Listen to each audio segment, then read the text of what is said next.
Welcome, Mickey Jannis, to the live stream. The first thing I wanted you to do is just kind of introduce yourself. You know, not everybody is familiar with Mickey Jannis and who Mickey Jannis is. So if you want to start off the stream with that. Been playing professional baseball for 15 years now. Been a knuckleballer for the past 13 years, and I'm still playing down in Mexico, trying to get back to the major leagues, and just looking forward to chatting it up. Yeah. So including is Mexico the only place you've played internationally? Is outside of the United States? No, I actually played in Australia in a winter league and Venezuela in winter league. So Okay, I, been I around a gotta little I bit. gotta ask straight out the gate. One reason I've not been to Australia. Did you ever see one of the massive hunting spiders down in Australia? Did you ever witness one of those bad boys? I don't know if I actually saw one of those ones, but I mean, I definitely saw some massive spiders, some crazy creatures, and definitely had my head on a swivel for those type of things. I'm You hear stories about them, so never encountered anything, too crazy, but they had some cool animals at the zoo and things like that. But yeah, you definitely see some big spiders crawling around. No, that's awesome, man. I appreciate you guys being on and chat. If you guys have any questions, once we get to the end of the questions, I've got prepared with Mickey and we have our conversation and stuff. Make sure you guys think of them, put them in the chat. I'll make sure to ask Mickey if you guys got anything that is not way too out of hand, okay? And then we'll ask him to Mickey. No, so Mickey, first things first. Obviously you've been in professional baseball for a while now, but before that, when did you actually know the knuckleball was gonna stick with? It was gonna stick in your career. Like, was there like a moment or like a game or like a practice or something? You're like, this is gonna work. I mean, it was pretty much just every day playing catch with it. When I was 12 or 13 years old, was when I first started throwing it. I saw a special on Tim Wakefield and switched to the two fingers right above the horseshoe, and went out the next day and just chucked it as hard as I could, and it was nasty, like right out the gate. It was just like a natural thing for me. Obviously, working on the consistency all the way down the road, but the last 10 to 15 throws and catch play with my buddies, in high school and college and everything, all the way up. I just knew it was a good one and kind of had a feeling that it could be helpful one day in my career.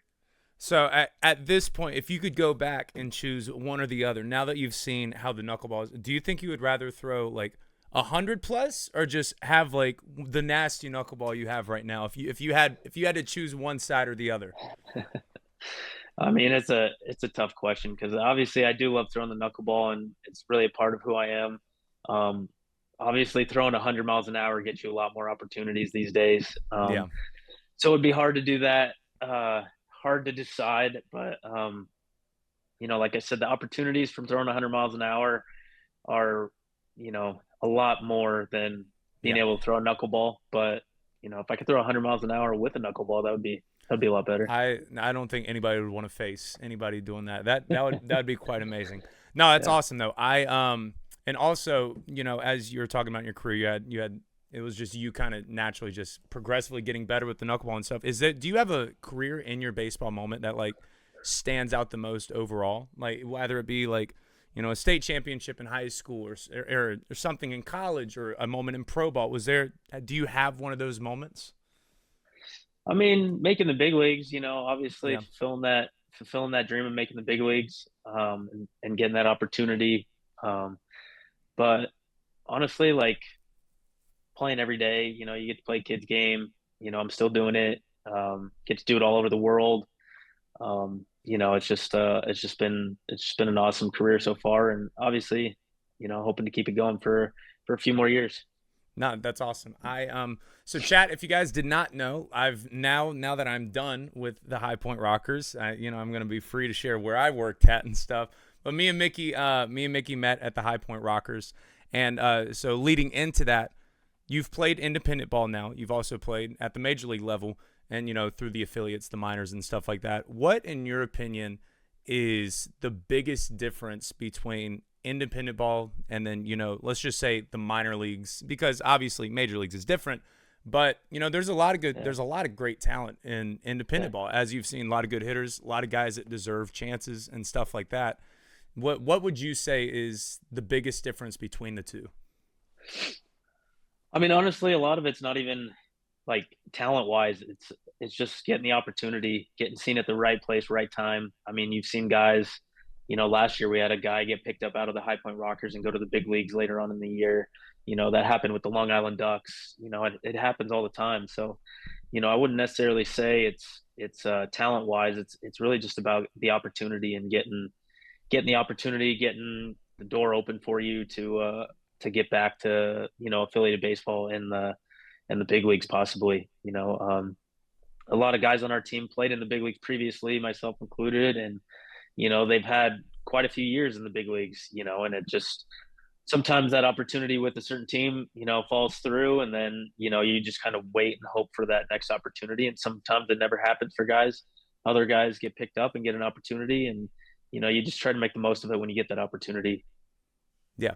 Gotcha. I fully understand that because even when I was on the sidelines and just watching like some of those independent guys, it's like wow, like some of these guys are unreal. Like they're like some of these guys are amazing players, and like include all the pitchers that you guys see, including yourself. Like these guys could be big league arms, and it's just not getting that opportunity at the right time. But there's Yeah. awesome players in independent ball, and it kind of goes back to that thing of some of the guys I talk to just in chat and stuff like that, because that's who we're talking to right now is a lot of kids trying to make college decisions and stuff like that, and people younger people still trying to make a name for themselves in baseball, and it's like even in college, like you don't realize how good of D3 and D2 athletes there are compared to like D1, for example, and Yeah. JUCO, and it's like Yeah.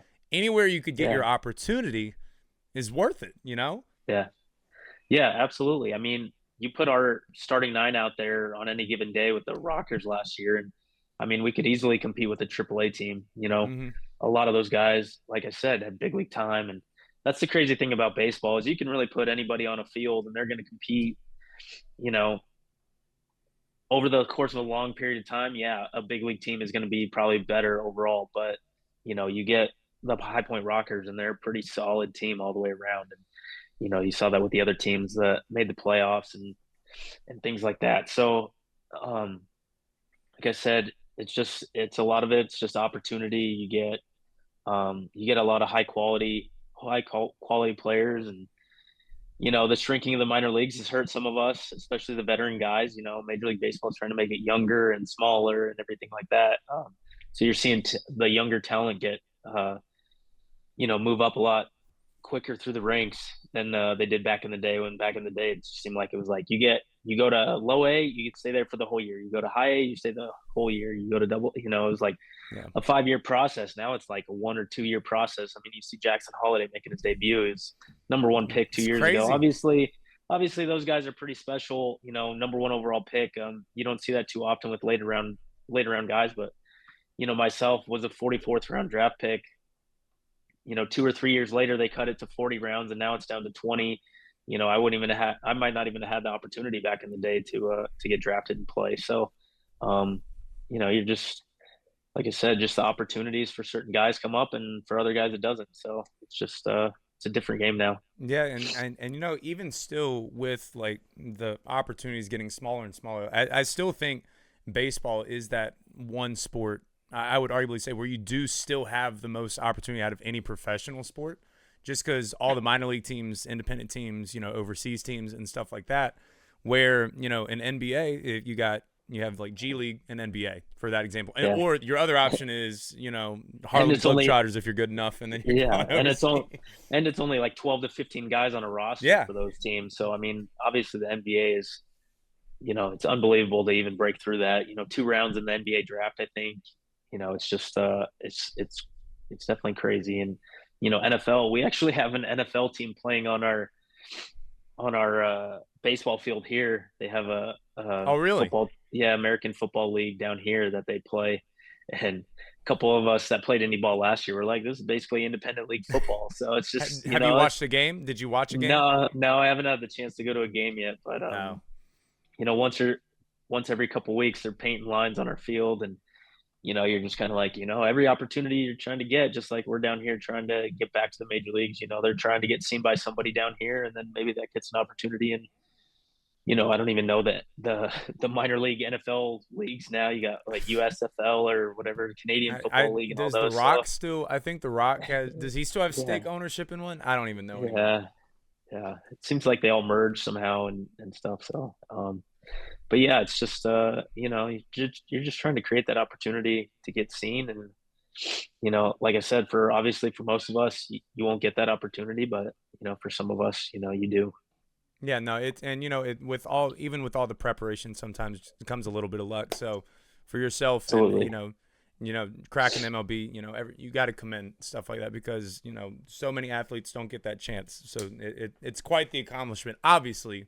But like when you really think about it, it's insane. Yeah. It really is insane how the stars align. Yeah.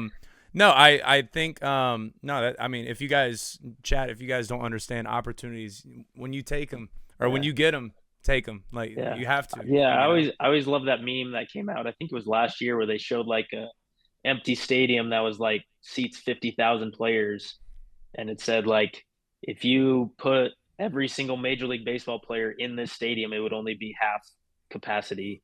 And And that yeah, kind of puts it in perspective of like, dang, they're over 100 years of baseball, and you can't even fill up an entire stadium with all the major leaguers that they're it paying. might take So the it's Athletics pretty like crazy. 15 games to do that to get that in 25K. So, you know. Absolutely. But I know I have some A's fans in chat, so hopefully they don't kill me. No, Yeah. I gotta say, so through all those opportunities, all the teams you've played with and stuff, and not necessarily at the MLB level, like when you made your debut and stuff, but who were some of the just best overall baseball athletes, rather they be a pitcher or a hitter, that in your opinion, maybe some guys that aren't as obvious that you think you've played with on any team, rather it be independent ball, Australia, big league baseball, AAA, whatever it might be. Man, that's a lot of years to think about some guys. But I mean, there's so many guys that come up that you're like, how did this guy not get an opportunity? How did this guy not get I mean, you're looking at like Bo Taylor last year. He's hitting 330 in the Atlantic League and can't even get a sniff back to affiliated ball. I played with some guys in the Atlantic League before, like this guy Bruce Kern. He made it up to Double A. He was a pretty good athlete, like a two-way guy.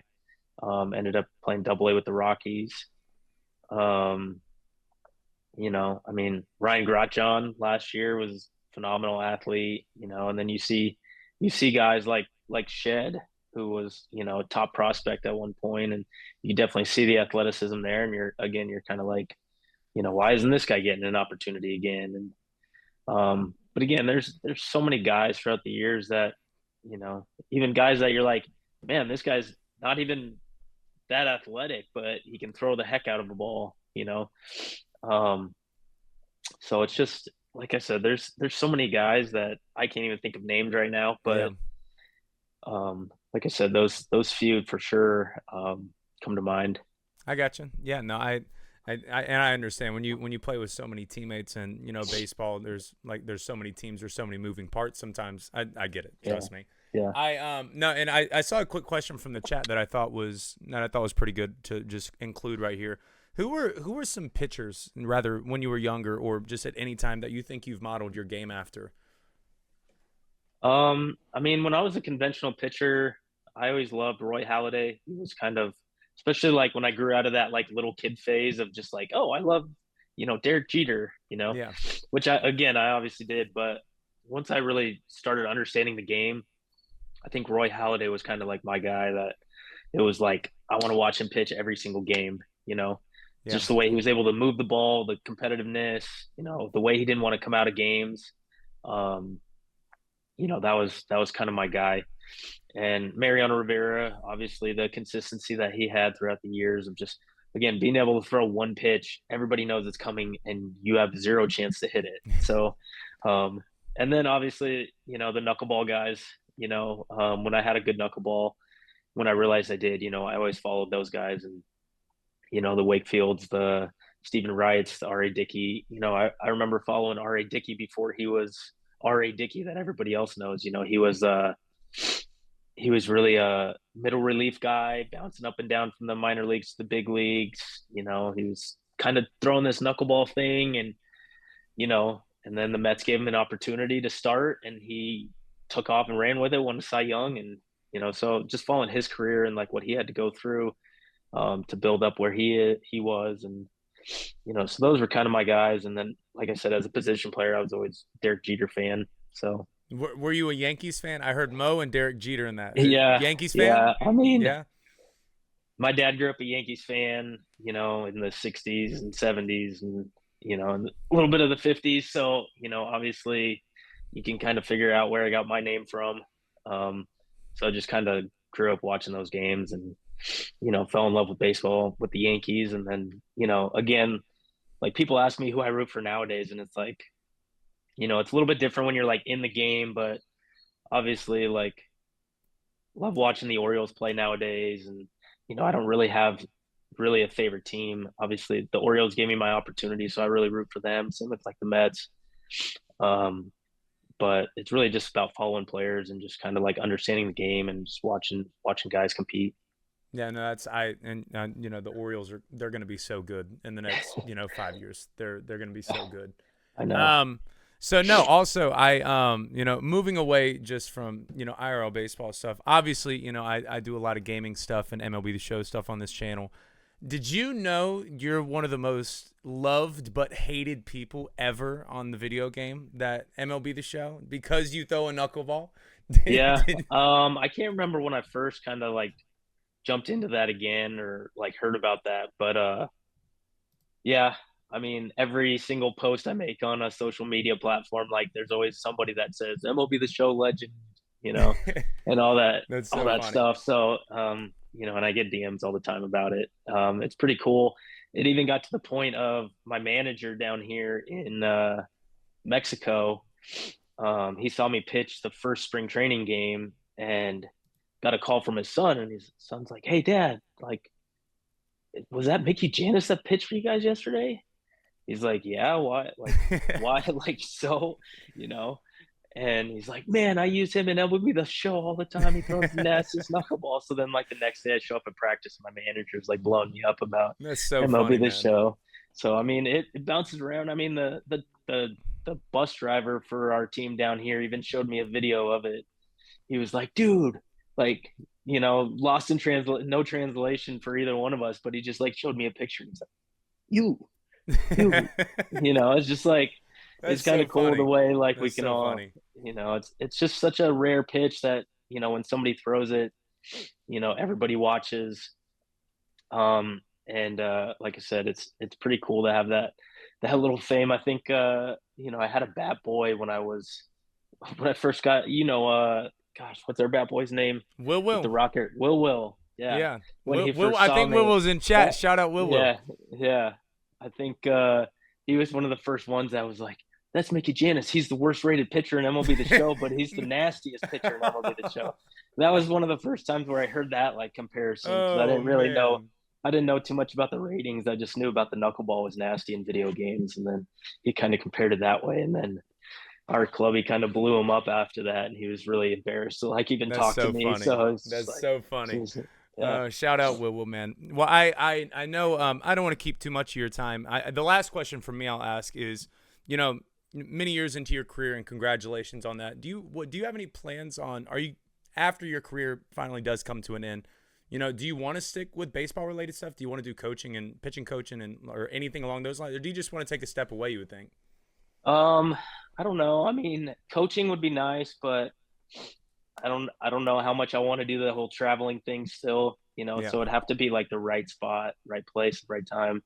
And then also I always loved creating a team. So when I played like the original MLB The Show back on like PlayStation 2, it's Yeah. probably the last one that I had. They first started that Road to the Show thing, but I kind of skipped that and did the GM mode stuff. So I wanted to create a team, and I kind of like that whole process of like creating a team and doing that. So I would love to be a GM one day, whether that happens or not, who knows? But Cool.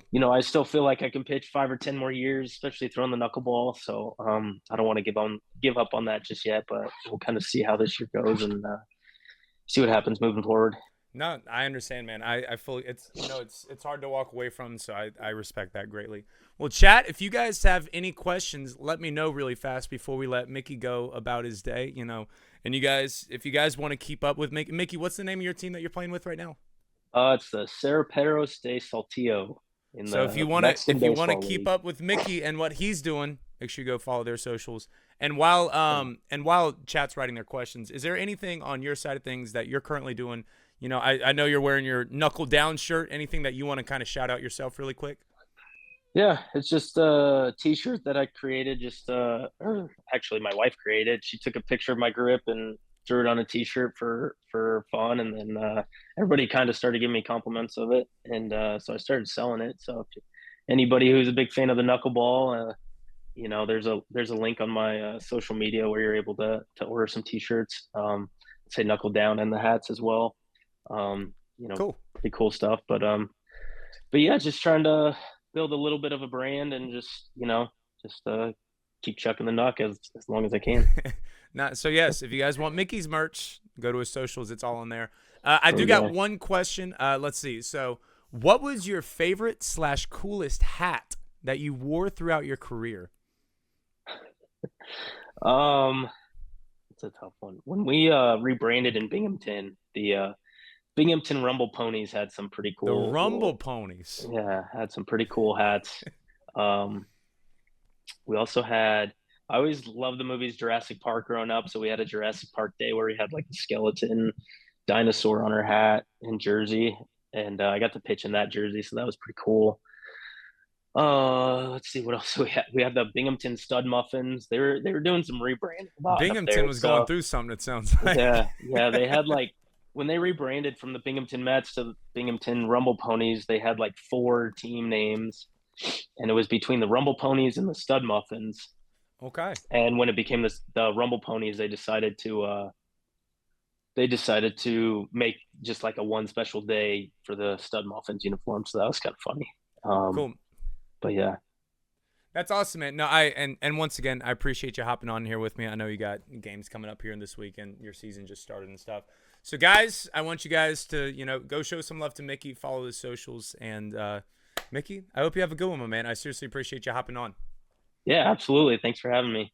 Of course. And hey, if you ever do want to play an MLB The Show game, for some reason you stumble upon purchasing an Xbox, let's run a game.